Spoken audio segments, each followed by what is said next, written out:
Assalamualaikum warahmatullahi wabarakatuh.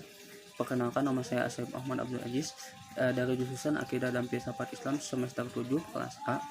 Di sini saya akan mencoba menjelaskan mengenai sebuah tulisan yang berjudul Kepemimpinan Perempuan dalam Perspektif Islam. Tulisan ini ditulis oleh Kasim Salenda. Beliau merupakan dosen Fakultas Syariah dan Hukum UIN Alauddin Makassar.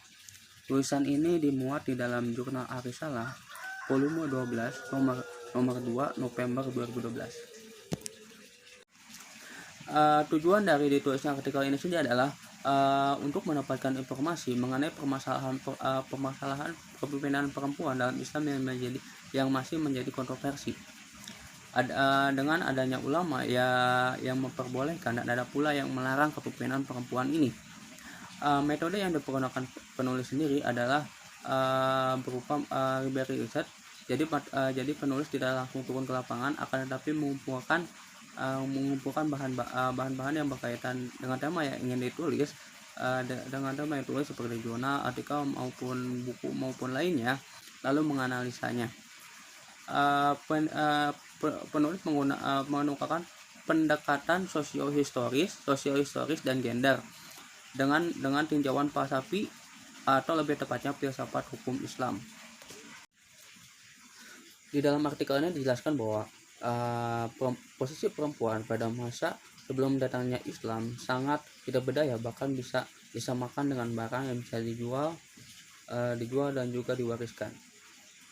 Namun semuanya berubah ketika kedatangan Islam. Islam mengangkat derajat perempuan sehingga menjadi setara dengan laki-laki. Akan tetapi ironisnya, posisi perempuan di dalam masyarakat masih tidak banyak berubah serta masih sama seperti sebelumnya.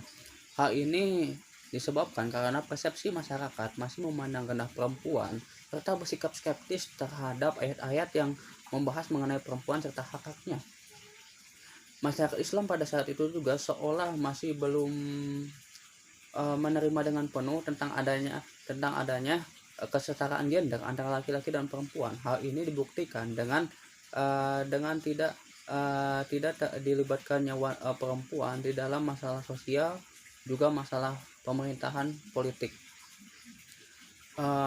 Pada umumnya ulama ketika saat itu juga melarang keterlibatan perempuan, terutama di dalam bidang pemerintahan.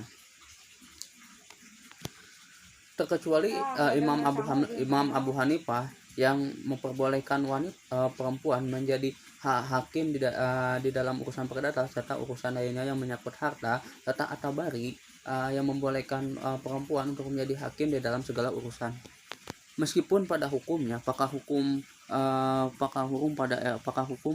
Islam era klasik tidak memberi peluang kepada kaum perempuan untuk berperan aktif dalam mengatur masyarakat atau dalam kancah politik, tetapi tidak menutup kemungkinan pendapat tersebut juga terdapat pada saat kontemporer seperti saat ini.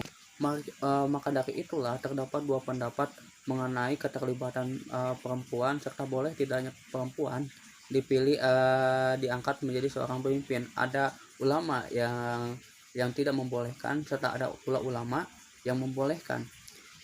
Kalau ulama yang memperbolehkan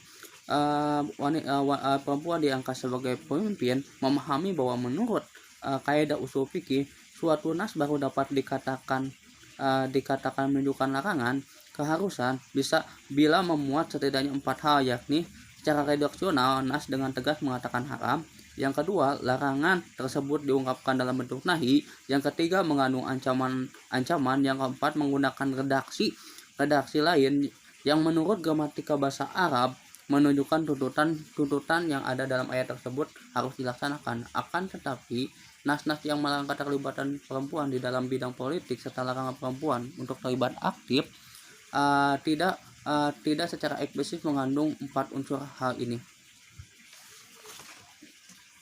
Memang sampai pada saat sekarang ini pun menurut penulis masalah kepemimpinan perempuan di dalam Islam masih menjadi kontroversi serta dilema. Akan tetapi seiring dengan pergantian zaman serta berkembangnya ilmu pengetahuan serta teknologi, pemahaman masyarakat akan nas-nas Al-Quran yang berkaitan dengan hak perempuan semakin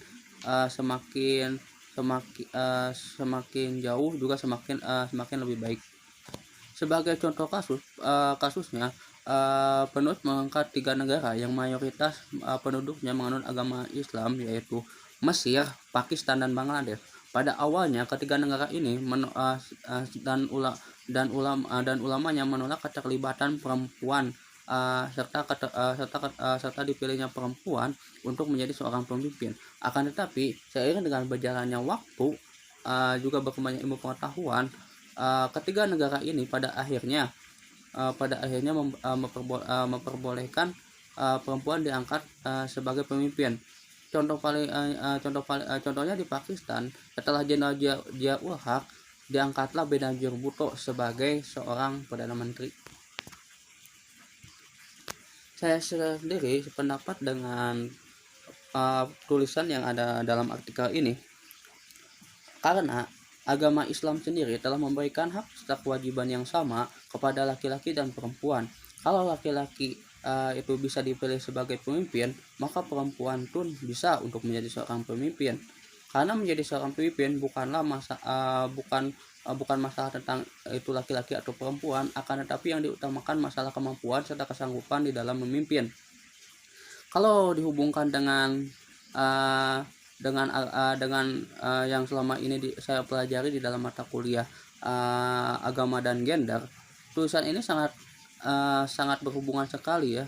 Masalah di dalam agama dan gender pun dibahas bahwa laki-laki dan perempuan itu memiliki hak yang sama, yang membedakannya masalah iman dan takwa.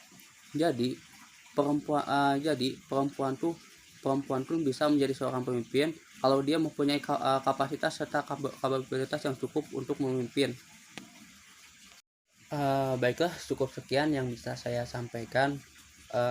Mohon maaf atas segala kekurangannya karena saya masih dalam proses belajar. Terima kasih. Wassalamualaikum warahmatullahi wabarakatuh.